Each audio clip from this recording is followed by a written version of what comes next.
Assalamualaikum dan salam satu Malaysia.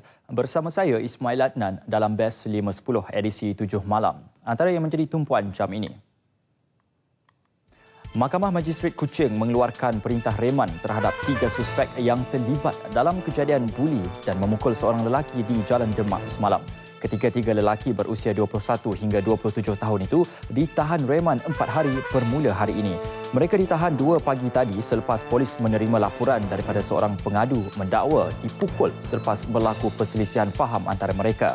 Video aksi ganas 2 suspek bertindak memukul pengadu telah menjadi viral di laman sosial Facebook.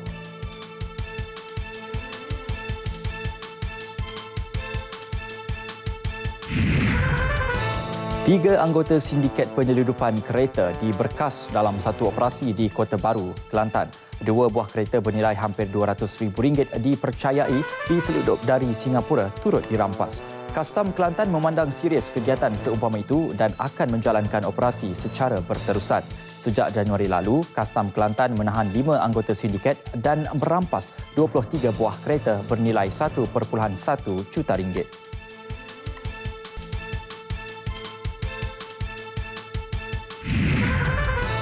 Tidak timbul soal Selangor hilang kedaulatan menerusi perjanjian penstrukturan air.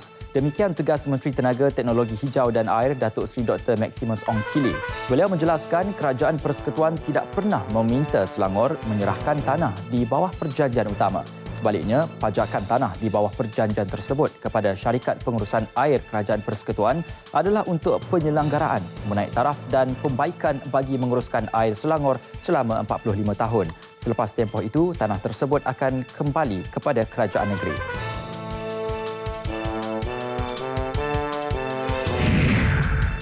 Agensi Bantuan Antarabangsa memulakan penerbangan kecemasan ke sebahagian kawasan pedalaman di Kepulauan Vanuatu yang terjejas teruk di badai ribut tropika PAM.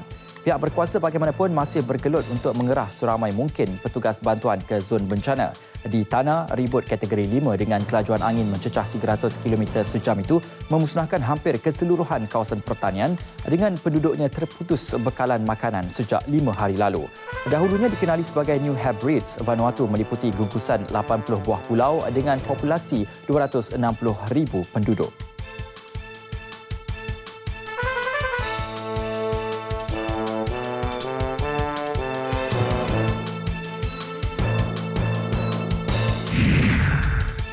Bekas Perdana Menteri Thailand Yingluck Shinawatra berdepan hukuman penjara 10 tahun.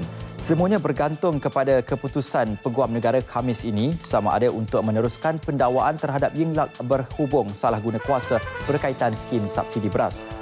Januari lalu, Badan Perundangan Tentera Thailand mendapati Yingluck cuai menangani skim subsidi beras yang menyebabkan kerugian berbilion-bilion dolar Amerika.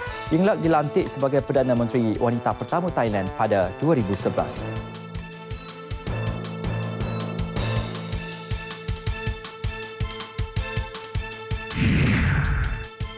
Tehran dan Washington menyambung rundingan isu nuklear di Lausanne, Switzerland. Pertemuan antara Menteri Luar Iran Javad Zarif dan Setiausaha Negara Amerika Syarikat John Kerry berlangsung ketika Tehran diberi peringatan supaya mengambil pendekatan terbaik bagi meredakan kebimbangan masyarakat berhubung cita-cita nuklear Iran. Bagaimanapun, ramai yang masih sangsi Iran dan 6 kuasa besar dapat memuktamadkan rangka kerja perjanjian nuklear menjelang akhir tahun ini sebagaimana yang telah ditetapkan.